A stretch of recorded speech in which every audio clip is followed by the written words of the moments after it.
Hope you all are doing well. So इस video में हम लोग डिस्कस करेंगे syllabus of CET group D और सी के भी पीवाईक्यूज़ हैं इसमें कुछ, और स्पेशली हम इन वीडियोस में, आने वाली वीडियोस में ग्रुप डी से रिलेटेड पीवाईक्यूज़ सॉल्व करेंगे। ठीक है, तो ये हमारे जो पहले एग्ज़ाम्स हुए हैं उनके पीवाईक्यूज़ हैं। अब हम थोड़ा सिलेबस देख लेते हैं ग्रुप डी का क्या क्या है। तो ये है जनरल अवेयरनेस। जनरल अवेयरनेस में इंडिया की history, geography, polity, art and culture, constitution, articles, ये सब आएंगे, जिसकी वेटेज है 15। ठीक है, इसकी 15% वेटेज है। जैसे कि एग्ज़ाम 100 मार्क्स का होगा तो उसके अकॉर्डिंग 15 मार्क्स की ये जनरल अवेयरनेस इंडिया से रिलेटेड आएगी। और जो जनरल साइंस है, फिज़िक्स, केमिस्ट्री एंड बायोलॉजी, ये भी 15 मार्क्स की आएगी। एंड सेकंड है रीजनिंग का। तो रीजनिंग में ये जो हैं टॉपिक्स हैं, जैसे coding, decoding, direct and distance, order and ranking. जैसे कि कोई बच्चा ऊपर से 7वें नंबर पे है, नीचे से 5वें नंबर पे है, तो टोटल कितने बच्चे, इस टाइप के क्वेश्चंस होंगे इसमें। स्टेटमेंट एंड कंक्लूजन से रिलेटेड, फिगर्स काउंट करना, जैसे ट्रायंगल के अंदर कितने ट्रायंगल्स बने हुए हैं किसी फिगर के अंदर, ऐसे क्वेश्चंस आएंगे जिनकी वेटेज है 10 मार्क्स। ठीक है, नेक्स्ट है क्वांटिटेटिव एबिलिटी, जिसमें हमें ये एडवांस ज़्यादा करने की ज़रूरत नहीं है, कुछ ही क्वेश्चंस आएंगे एडवांस के। लेकिन ये जो LCM, HCF, ratio and proportion, percentage, average, profit and loss, discount, simple and compound interest, ये इंपॉर्टेंट, मेंसुरेशन के भी कुछ इंपॉर्टेंट फार्मूलाज हैं, वो देखेंगे ज़्यादा। जैसे प्रिज्म से रिलेटेड हाई क्लास पढ़ने की ज़रूरत नहीं है, सिलेंडर से रिलेटेड फार्मूलाज पढ़ेंगे, ये स्फीयर, सिलेंडर, इन सब से ही करेंगे। ठीक है, इसके भी 15 क्वेश्चंस आएंगे क्वांट्स के। एंड देन है इंग्लिश। इंग्लिश के 10 क्वेश्चन आएंगे, जिसमें एरर फाइंड करनी है, सिनोनिम होंगे, इंटोनिम होंगे, मिसस्पेल्ड वर्ड होंगे, इडियम एंड फ्रेजेस होंगी, एक्टिव, पैसिव, डायरेक्ट, इनडायरेक्ट, ये सारे क्वेश्चंस आएंगे इंग्लिश में। इंग्लिश ग्रामर है ये। ठीक है, एंड फिर है हिंदी लैंग्वेज। हिंदी में भी ग्रामर होगी, जिसके टोटल वेटेज है 10%, मतलब 10 क्वेश्चंस आएंगे इसके, हिंदी के भी। और उसके बाद है general knowledge of Haryana. Haryana की जनरल नॉलेज के 25% का वेटेज है। हरियाणा की history, literature, geography, current affair, Haryana के जो बजट वगैरह आया है अभी 2025 का, रिसेंटली जो इकोनॉमिक सर्वे है वो सब पढ़ना है इसमें, वो 25 मार्क्स की आएगी। ठीक है, तो अभी हम, ये पहली वीडियो है, इसमें कुछ ही क्वेश्चंस करेंगे हम पीवाईक्यूज़ के, जिसको मैं डिटेल में एक्सप्लेन भी करूँगी आप लोगों को। और उसके बाद नेक्स्ट वीडियोज़ में हम सभी पीवाईक्यूज़ करते चलेंगे। ऑलराइट, सो ये हमारा है फर्स्ट क्वेश्चन, जो कि फिज़िक्स का है। क्वेश्चन में क्या बोला गया है, mirror changes the direction of light that falls on it, this change of direction of light by mirror is called. Hindi में भी दे रखा है, आप हिंदी में पढ़ लीजिएगा, मैं इंग्लिश में ही बताऊँगी तो आपको इजीली समझ में आ जाएगा। पहले मैं इसको थोड़ा सा एक्सप्लेन कर देती हूँ, ये टर्म्स जो लिख रखी हैं, जैसे scattering of light, reflection, reversion या फिर रिफ्रैक्शन, ये सब होती क्या है। ठीक है, तो सबसे पहले आपको रिफ्लेक्शन के 2 लॉज पता होने चाहिए, जो प्लेन मिरर के लिए है। जैसे कि ये मान लीजिए प्लेन मिरर है, ठीक है, और ये इसके ऊपर जो अभिलंब बोलते हैं हम, परपेंडिकुलर ये है, तो ये इंसिडेंट रे आई है किसी एंगल के ऊपर, मान लीजिए एंगल है थीटा।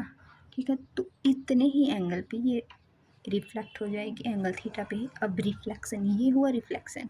रिफ्लेक्शन क्या होता है, रिफ्लेक्शन में तो जिस मीडियम पे आई मिरर से टकरा कर उसी मीडियम में वापस चली जाएगी, वो रिफ्लेक्शन होगा। लेकिन अगर जैसे ये फर्स्ट मीडियम है और ये सेकंड मीडियम है, ठीक है, तो यहाँ से आई और ये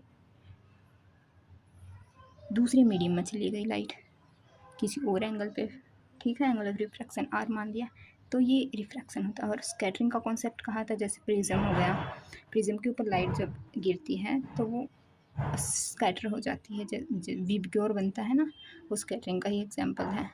जैसे रेड लाइट यूज़ की जाती है ट्रैफिक में, तो रेड लाइट क्यों यूज़, क्योंकि रेड लाइट सबसे कम स्कैटर होती है और इसकी वेवलेंथ दूर तक हमें दिख सकती है, इसलिए रेड लाइट का यूज़ किया जाता।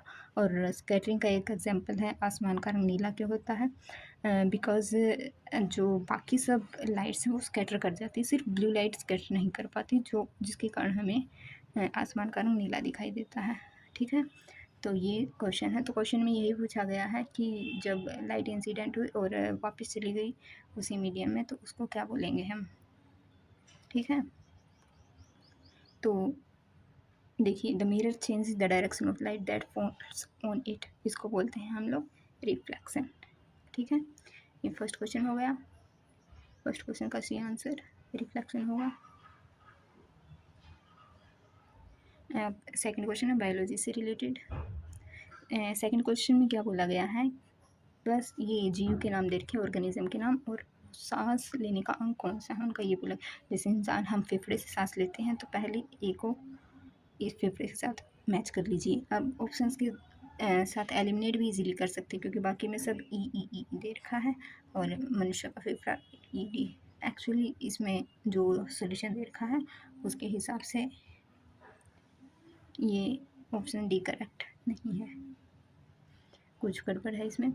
अब केचुआ जो होता है अर्थ फॉर्म, मतलब अर्थ के अंदर रहने वाले जो जीव हैं, जैसे केचुआ हो गया और भी बाकी जो अर्थ के अंदर हैं, वो त्वचा से सांस लेते हैं अपने स्किन से, तो केचुआ का हो गया। फोर्थ, कीट जो होते इंसेक्ट्स होते हैं उनकी श्वास नली होती है, और मछली के गिल्स होते हैं। ये आपको मछली के तो सबको ही पता होता है, मछली के गिल्स होते हैं। ठीक है, अब जो मैच हो वो आप देख लीजिएगा। ठीक है, मछली के गिल्स, ये होगा इसका करेक्ट आंसर। ठीक है, 2 क्वेश्चन हो गए। अब है next third question. Third question में क्या, इसमें भी कॉलम 1 और कॉलम 2 दे रखे हैं और कुछ ये कंपोनेंट दे रखे हैं जो भोजन के पाचन में मदद करते हैं, और ये कैसे कहाँ क्या क्या होता है वो सब है। इसके लिए मैं थोड़ा सा आपको एक्सप्लेन कर देती हूँ एक बार कि ब्रेकिंग ऑफ फूड्स होता कैसे है। ठीक है, तो फूड्स ब्रेक के लिए ये देख लेते हैं थोड़ा। सबसे पहले फूड कहाँ जाता है, फूड हमने सबसे पहले गया माउथ में। माउथ में होता है स्लाइवा। स्लाइवा का काम क्या होता है, स्लाइवा मतलब लार। लार का काम होता है जो कॉम्प्लेक्स कार्बोहाइड्रेट्स हैं उनको वो सिंपल कार्बोहाइड्रेट्स में, सिंपल कार्ब्स में ब्रेक करता है। ठीक है, उसके बाद जाता है फेरिंग्स में, जो कि कॉमन पैसेज है फूड का और एयर का। उसके बाद स्टमक में गया, स्टमक में होता है HCl, hydrochloric acid. Hydrochloric acid को यूरेटिक एसिड भी बोलते हैं। ठीक है, जो हाइड्रोक्लोरिक एसिड है वो क्या करता है, हाइड्रोक्लोरिक एसिड बनाता है। क्लोरिक एसिड बनाएगा मीडियम को एसिडिक। ये एसिडिक क्यों बनाता है, क्योंकि जो पैक्सिन रिलीज होता है स्टमक के अंदर वो सिर्फ एसिडिक मीडियम में ही काम कर सकता है। ठीक है, इसीलिए ये एसिडिक मीडियम बनाता है, और एसिडिक मीडियम जो HCl है वो बैक्टीरिया जो पेट के अंदर है उन सबको मार देगा। ठीक है, थोड़ा टाइम लगेगा, मैं थोड़ा शॉर्ट्स में बता रही हूँ आपको। जो लीवर में बाइल जो स्टोर होता है, ठीक है,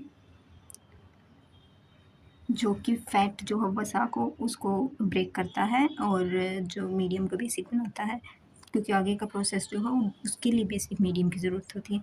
और ये HCl जो है उसका pH बहुत कम होता है। HCl का pH है तो 2 से 3 pH। ठीक है, अब pH थोड़ा सा देख लेते हैं। जो pH की वैल्यू होती है ये 0 है और 7 होती है न्यूट्रल वैल्यू। ये न्यूट्रल वैल्यू 7, इस तरफ 0 है और इस तरफ 14 है, ये न्यूट्रल के लिए है। ठीक है, ये 7 न्यूट्रल है। इस साइड जाएंगे तो एसिडिक होगा मीडियम,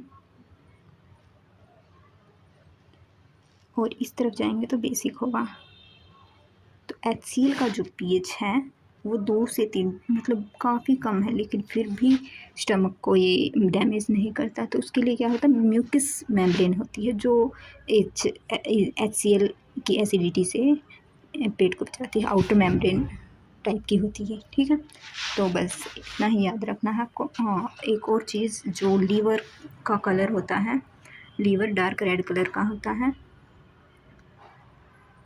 डार्क रेड होता है। और लीवर की स्टडी को बोला जाता है हेपेटोलॉजी, हेपेटोलॉजी, ठीक है। और लीवर, ये तो आपको पता होगा, लीवर रीजनरेट कर सकता है, मतलब जैसे किसी का लीवर ख़राब हो जाता है तो उसका थोड़ा सा हिस्सा काट भी दे तो वो अपने आप रीजनरेट कर लेता है। और क्यों रीजनरेट करता है? क्योंकि लीवर के अंदर होता है क्यूफर सेल्स, क्यूफर सेल्स जो लीवर को रीजनरेट करने में मदद करती हैं। बस इतना ही पढ़ना है इससे रिलेटेड। अगर कोई क्वेश्चन आएगा तो इससे हो जाएगा, ज़्यादा पढ़ने का कोई फ़ायदा है नहीं। ओके, अब हम इनको कुछ मैच करने की कोशिश करते हैं। जो स्लाइवरी ग्लैंड है वो, उसके अंदर, स्लाइवरी ग्लैंड के अंदर होता है अमाइलेज, स्लाइवरी अमाइलेज, जो स्टार्टिंग में फूड के अंदर फूड माउथ में जाता है, स्लाइवा होती है उसके अंदर, तो स्लाइवरी अमाइलेज ही मदद करता है कॉम्प्लेक्स कार्ब को सिंपल कार्ब्स में तोड़ने में, ठीक है। तो स्लाइवरी ग्लैंड का हो गया अमाइलेज। स्टमक के अंदर क्या होता है? हाइड्रोक्लोरिक एसिड, मैंने बताया था। लीवर के अंदर बाइल जूस और पैनक्रियाज बचा है, उसका इंसुलिन आप देख लीजिएगा, ठीक है। 3 क्वेश्चंस हो गए। नेक्स्ट क्वेश्चन है, process of loosening and turning of soil is called. मृदा को ढीला करने और पलटने, जैसे जुताई करते हैं खेत में तो हल से या उसको थोड़ा ढीला किया जाता है मिट्टी को, उसी को हम बोलते हैं जुताई, ठीक है। तो ये हो जाएगा सही आंसर, जुताई। और विश्व मृदा दिवस जो है वो भी याद रख लीजिए, 5 सितंबर को मनाया जाता है। इसके साथ ही आप जो पृथ्वी दिवस है वो भी याद रखिएगा, जल दिवस है वो कब आता है, और पर्यावरण दिवस ये भी याद रखिएगा, ठीक है। बस ये सब याद रखना है इसमें। नेक्स्ट क्वेश्चन है पास्चराइजेशन ऑफ मिल्क। पास्चराइजेशन होता क्या है? पास्चराइजेशन में होता है जो मिल्क, जो पैकेज मिल्क आते हैं जैसे अमूल, मदर डेयरी, ये सब, तो वो पास्चराइजेशन से ही पैकेज किया जाता है उसका। जैसे हीटिंग किया जाता है मिल्क का 70 डिग्री सेल्सियस के अबाउट, सिर्फ 30 सेकेंड के लिए, फिर उसको सडन कूल किया जाता है। इसमें ऑप्शन ए दे रखा आंसर, बट ये रॉन्ग है। ऑप्शन थर्ड होगा, उसको सडनली चीज किया जाता है एंड फिर स्टोर किया जाता है, ठीक है। तो ये पास्चराइजेशन ऑफ मिल्क होगा। आई थिंक इतना इनफ है आज की वीडियो के लिए। सो आगे के 10 क्वेश्चन या 15 क्वेश्चन हम नेक्स्ट वीडियो में करेंगे। Hope so you will like it. अगर अच्छा लगा है तो चैनल को सब्सक्राइब ज़रूर करिएगा। Thank you very much.